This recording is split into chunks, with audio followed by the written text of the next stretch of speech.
بسم اللہ الرحمن الرحیم۔ السلام علیکم ورحمۃ اللہ وبرکاتہ۔ دوستو، کبھی آپ نے یہ سوچا ہے آخر وہ کون سا راز ہے جس کی وجہ سے کچھ لوگوں کے گھر میں پیسہ آتے ہی ٹھہر جاتا ہے اور کچھ گھروں میں پیسہ آتے ہی راستہ ڈھونڈ لیتا ہے؟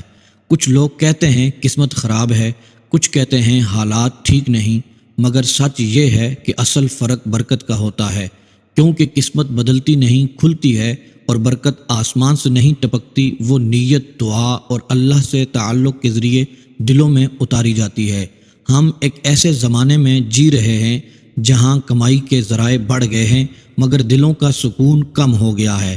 آج آدمی سارا دن محنت کرتا ہے، شام کو پرس کھولتا ہے تو حیران ہو جاتا ہے کہ پیسہ کہاں گیا۔ یہ وہ لمحہ ہوتا ہے جہاں انسان سمجھتا ہے کہ مسئلہ کمائی کا نہیں، مسئلہ رزق میں کشادگی نہ ہونے کا ہے، کیونکہ کشادگی صرف زیادہ پیسے کا نام نہیں، کشادگی اس سکون کا نام ہے جو خرچ کے بعد بھی باقی رہے۔ محترم میرے بھائیوں اور میری بہنوں، قرآن ہمیں یہ سکھاتا ہے رزق اللہ تبارک و تعالیٰ کے ذمہ کرم پر ہے، مگر اللہ تبارک و تعالیٰ نے یہ بھی سکھایا ہے کچھ اسباب ایسے ہیں جن کے ذریعے رزق میں وسعت آتی ہے، کچھ اعمال ایسے ہیں جو بظاہر بہت سادہ ہوتے ہیں مگر ان کے اثرات بہت گہرے ہوتے ہیں، بالکل ایسے ہی جیسے بیج چھوٹا ہوتا ہے مگر جب زمین میں جاتا ہے تو فصل بن جاتا ہے۔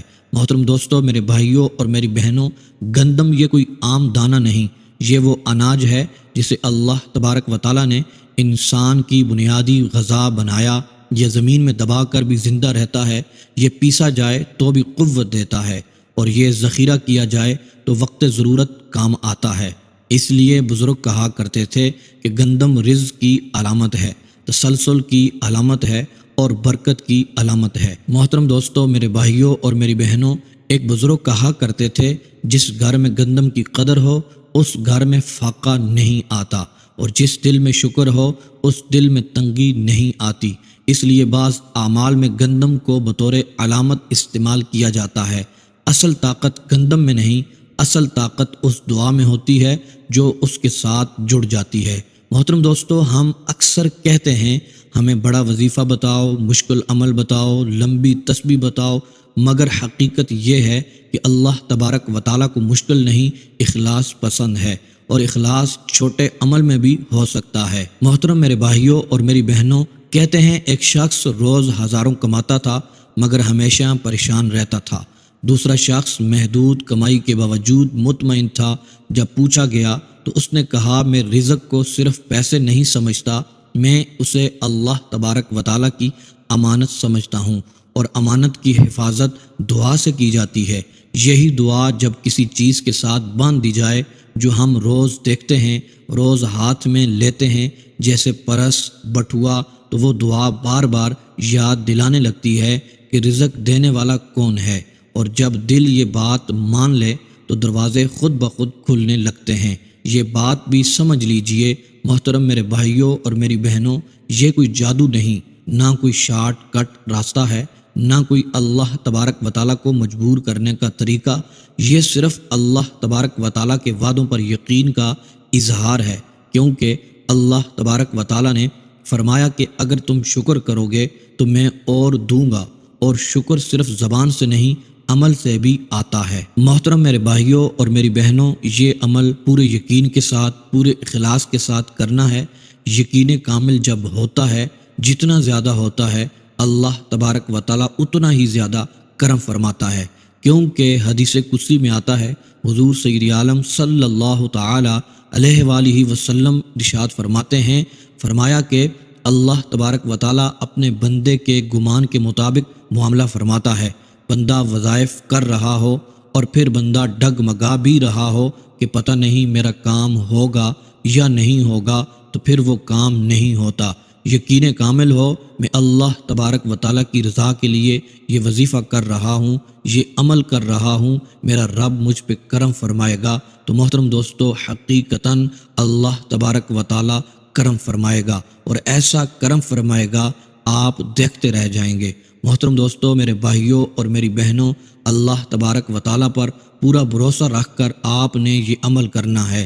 جو میرے بھائی میری بہنیں کہتے ہیں کہ ہم نے بہت وظائف کیے، ہمیں اثر نہیں ہوا، کوئی ہمارے مسائل حل نہیں ہوئے، ہماری پریشانیاں دور نہیں ہوئیں، رزق میں برکت نہیں آئی، میں ان سے گزارش کروں گا آپ ایک مرتبہ یہ وظیفہ کر لیں، اس پر عمل کریں، یقین کامل کے ساتھ یہ عمل کریں، پھر دیکھیے گا انشاءاللہ عز و جل میرا رب کرم فرمائے گا، رحمتوں کی برسات فرمائے گا، انشاءاللہ عز و جل آپ دنوں میں مالا مال ہو جائیں گے، اللہ تبارک و تعالی آپ کے گھر کو رزق سے بھر دے گا۔ محترم دوستو، میرے بھائیوں اور میری بہنوں، آج کے عمل کی طرف بڑھتے ہیں۔ اس عمل کے لیے آپ کو 41 دانے گندم کے چاہیے ہوں گے۔ جب آپ 41 دانے گندم کے لے لیں، لیکن یہ یاد رکھیے گا وہ گندم کے دانے ٹوٹے ہوئے نہ ہوں، کیونکہ صفائی ظاہری ہو یا باطنی اللہ کو پسند ہے وہ ثابت دانے ہوں۔ ان دانوں کو آپ نے اپنے سامنے کسی پاک کپڑے یا پلیٹ میں آپ نے رکھ لینا ہے، پھر ادب اور سکون کے ساتھ آپ نے باوضو ہو کر بیٹھ جانا ہے۔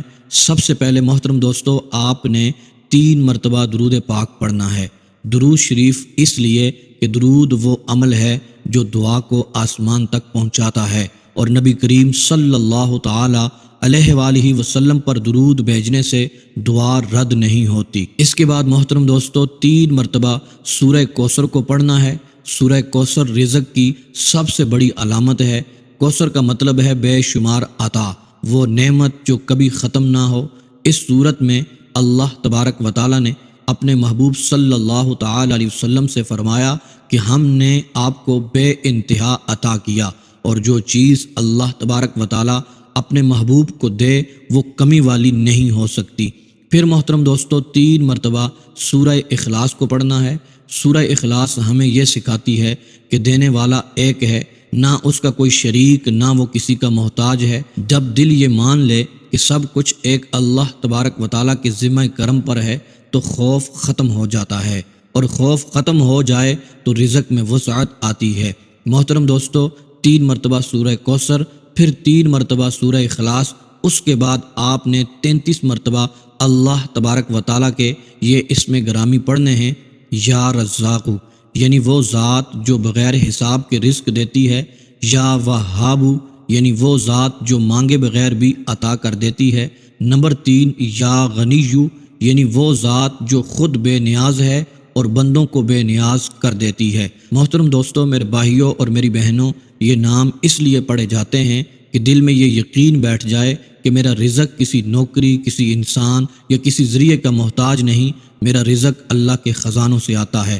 اس کے بعد آخر میں پھر 3 مرتبہ درود پاک پڑھیں، اور اب ان 41 دانوں پر دم کر دیں، آہستہ آہستہ پورے یقین کے ساتھ پھونک مار دیں، پھر ایک چھوٹا سا پاک کپڑا لیں، ان دانوں کو اس میں باندھ دیں، اور دونوں ہاتھ اٹھا کر یہ دعا کریں، یا اللہ عز و جل اس عمل کی برکت سے مجھے حلال رزق عطا فرما، میرے رزق میں برکت اور کشادگی عطا فرما، میری پریشانیاں دور فرما، اور مجھے اپنے فضل سے بے نیاز فرما۔ دعا کے بعد اس کپڑے کو اپنے پرس، بٹوے یا پھر اس جگہ رکھ دیں جہاں آپ پیسے رکھتے ہیں۔ انشاءاللہ عز و جل یہ عمل اللہ تبارک و تعالیٰ کے حکم سے رزق میں برکت کا ذریعہ بنے گا، پیسہ آئے گا، ٹھہرے گا، اور دل میں شکر اور سکون پیدا کرے گا، کیونکہ جب رزق دعا کے ساتھ آتا ہے تو وہ ختم نہیں ہوتا بلکہ بڑھتا ہی چلا جاتا ہے، برکت ہی برکت ہو جاتی ہے۔